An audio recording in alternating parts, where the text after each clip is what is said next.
Nyarlathotep by H.P. Lovecraft, read by Canter. Nyarlathotep, the crawling chaos. I am the last. I will tell the audience void. I do not recall distinctly when it began, but it was months ago. The general tension was horrible. To a season of political and social upheaval was added a strange and brooding apprehension of hideous physical danger, a danger widespread and all-embracing. Such a danger as may be imagined only in the most terrible phantasms of the night.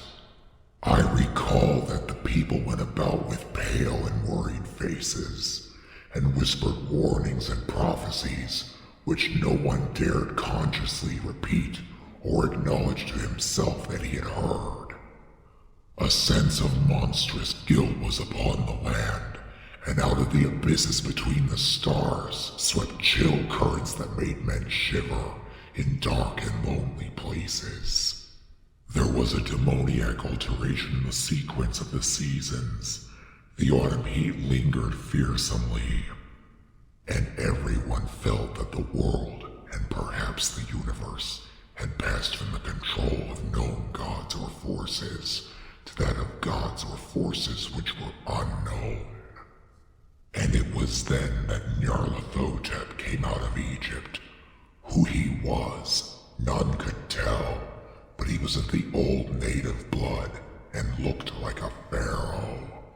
The Fellahin knelt when they saw him, yet could not say why. He said he had risen up out of the blackness of 27 centuries, and that he had heard messages from places not on this planet. Into the lands of civilization came Nyarlathotep, swarthy, slender, and sinister, always buying strange instruments of glass and metal, and combining them into instruments yet stranger. He spoke much of the sciences, of electricity and psychology, and gave exhibitions of power which sent his spectators away, speechless, yet which swelled his fame to exceeding magnitude.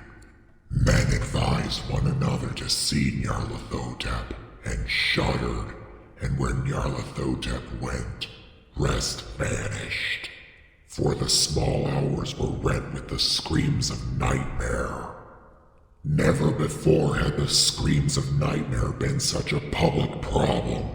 Now the wise men almost wished they could forbid sleep in the small hours, that the shrieks of cities might less horribly disturb the pale, pitying moon as it glimmered on green waters gliding under bridges, and old steeples crumbling against a sickly sky. I remember when Nyarlathotep came to my city, the great, the old, the terrible city of unnumbered crimes. My friend had told me of him, and of the impelling fascination and allurement of his revelations, and I burned with eagerness to explore his uttermost mysteries. My friend said that they were horrible and impressive beyond my most fevered imaginings, that what was thrown on a screen in the darkened room prophesied things none but Nyarlathotep dared prophesy, and that in the sputter of his sparks there was taken from men that which had never been taken before, yet which showed only in the eyes. And I heard it hinted abroad that those who knew Nyarlathotep looked on sights which others saw not.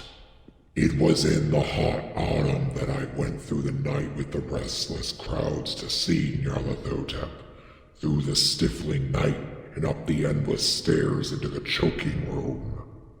And shadowed on a screen, I saw hooded forms amidst ruins, and yellow evil faces peering from behind fallen monuments. And I saw the world battling against blackness, against the waves of destruction from ultimate space, whirling, churning, struggling around the dimming, cooling sun.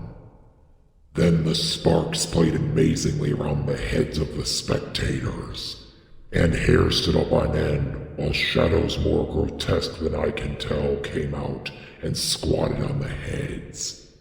And when I, who was colder and more scientific than the rest, mumbled a trembling protest about imposture and static electricity, Nyarlathotep drave us all out, down the dizzy stairs into the damp, hot, deserted midnight streets.